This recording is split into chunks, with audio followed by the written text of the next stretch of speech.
ક્યારેય એવું બન્યું છે કે મનમાં કહેવા માટે તો ઘણું બધું હતું, પણ સાચા સમયે શબ્દો જ ગળામાં ફસાઈ ગયા? અથવા તો કદાચ કંઈક એવું બોલી દીધું કે પછીથી થયું, અરે યાર, આ નહોતું બોલવાનું. અને પછી આખી રાત એ જ વાત મનમાં ચાલ્યા કરે. કાશ મેં એવું ન કહ્યું હોત, અથવા કાશ મેં આમ કહ્યું હોત. જો આવું થયું હોય તો ચિંતા ન કરો. આ લગભગ દરેકની કહાની છે. દુનિયામાં અમુક લોકો બોલવાની આ કળા શીખીને ક્યાંય ના ક્યાંય પહોંચી જાય છે, અને બાકીના બસ એમની વાતો સાંભળતા રહી જાય છે. ખબર છે, આ દુનિયામાં સૌથી મોટો માર કોને પડે છે? એ લોકોને જે જરૂર કરતાં વધારે સીધા હોય છે, જેમને ના કહેતા નથી આવડતું, જે દરેક વાતમાં બસ ચૂપ રહેવાનું પસંદ કરે છે. અને હા, સૌથી પહેલાં શોષણ પણ આવા જ લોકોનું થાય છે. અને આ કોઈ નવી વાત નથી. હજારો વર્ષો પહેલાં આચાર્ય ચાણક્ય કહી ગયા છે, જંગલમાં સૌથી સીધું ઝાડ સૌથી પહેલાં કપાય છે. અને આ વાત આજે પણ એટલી જ સાચી છે. જંગલમાં સીધું ઝાડ હોય કે સમાજમાં સીધો માણસ, વારો એમનો જ પહેલાં આવે છે. પણ શું થાય જો આ કળા શીખવાનો કોઈ રસ્તો હોય તો? શું થાય જો શબ્દોને શક્તિમાં બદલી શકાતા હોય તો? હા, એવો એક રસ્તો છે, અને એ બીજે ક્યાંય નહીં પણ આપણા પોતાના પ્રાચીન જ્ઞાનમાં છુપાયેલો છે. આ એ માર્ગ છે જે તમારી વાત કરવાની રીતને હંમેશ માટે બદલી શકે છે. તો ચાલો, શક્તિશાળી વાણીના પહેલા અને સૌથી અગત્યના પાયાની વાત કરીએ, તમારો આદર જાળવો. સિમ્પલ વાત છે. જો કોઈ ઈચ્છે કે દુનિયા એમને ગંભીરતાથી લે, તો શરૂઆત પોતાનાથી જ કરવી પડે. યાદ રાખજો, દુનિયા આપણા શબ્દોને એટલું જ વજન આપે છે જેટલું વજન આપણે ખુદ એને આપીએ છીએ. એટલે જ્યારે પણ બોલો, એકદમ સ્પષ્ટતા અને પૂરા આત્મવિશ્વાસ સાથે બોલો. તમારો એક મક્કમ મત હોવો જોઈએ, વારે વારે બદલાવો ન જોઈએ. અને સૌથી જરૂરી, તમારા શબ્દો, તમારો અવાજ અને તમારી બોડી લેંગ્વેજ ત્રણે એક જ દિશામાં હોવા જોઈએ.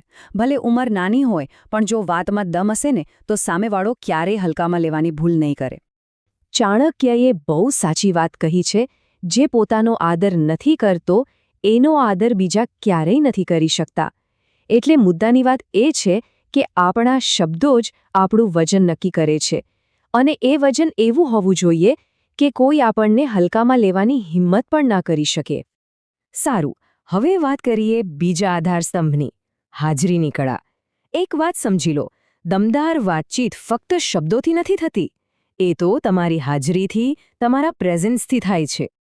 જરા વિચારો, તમે કોઈની સાથે બહુ જ જરૂરી વાત કરી રહ્યા છો, અને એ વ્યક્તિ તમારી આંખોમાં જોવાને બદલે વારંવાર ફોન જોયા કરે છે.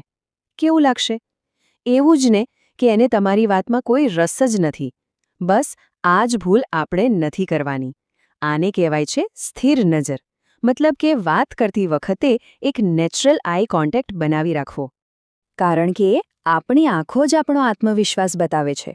જ્યારે વાતચીત ચાલી રહી હોય ત્યારે ફોન, ઘડિયાળ કે આજુબાજુ જોવાનું ટાળવું જોઈએ. અને હા, ફક્ત જવાબ આપવા માટે નહીં, પણ સામેવાળાને સમજવા માટે સાંભળવાનું છે. એક સારો આઈ કોન્ટેક્ટ સામેવાળાને એવો અહેસાસ કરાવે છે કે તમે એમને મહત્વ આપી રહ્યા છો. સાચું કહું ને, તો સાચો આઈ કોન્ટેક્ટ તો બોલ્યા વગર પણ તમારી વાતમાં વજન લાવી દે છે. હવે આવે છે ત્રીજો આધારસ્તંભ.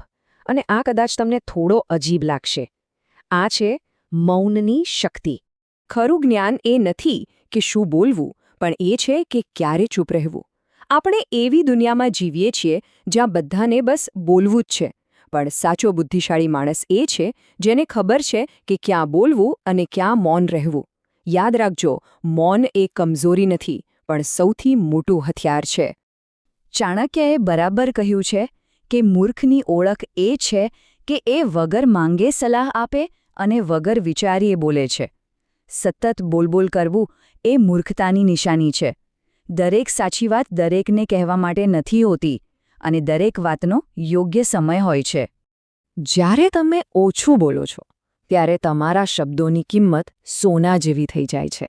અને પછી જ્યારે તમે બોલો છો, ત્યારે બધા ધ્યાનથી સાંભળે છે.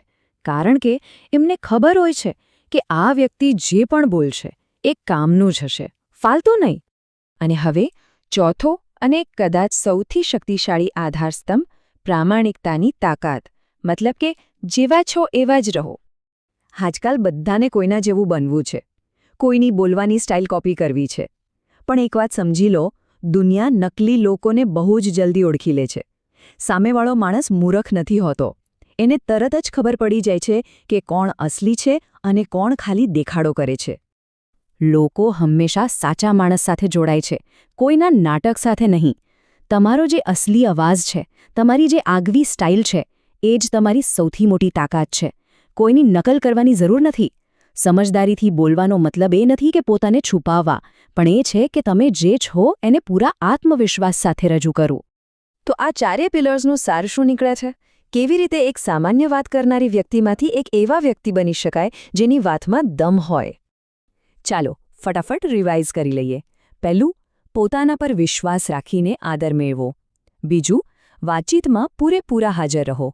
ત્રીજું, મૌનની શક્તિનો સાચો ઉપયોગ કરો. અને ચોથું, હંમેશા અસલી રહો.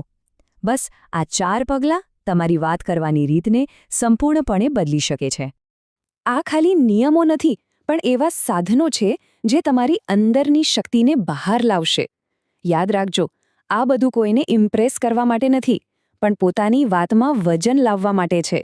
કારણ કે જે પોતાની વાતને દમદાર રીતે રજૂ નથી કરી શકતો, દુનિયા એને ક્યારેય ગંભીરતાથી નથી લેતી. આ જ્ઞાન પછી તમે કોઈપણ વાતચીતમાં ખાલી ભાગ નહીં લો, પણ એને દિશા આપશો. તો હવે સવાલ એ છે કે આ નવી શક્તિનો ઉપયોગ કરીને તમે સૌથી પહેલાં કઈ વાતચીત બદલવા માંગો છો? નીચે કોમેન્ટમાં જરૂર જણાવજો.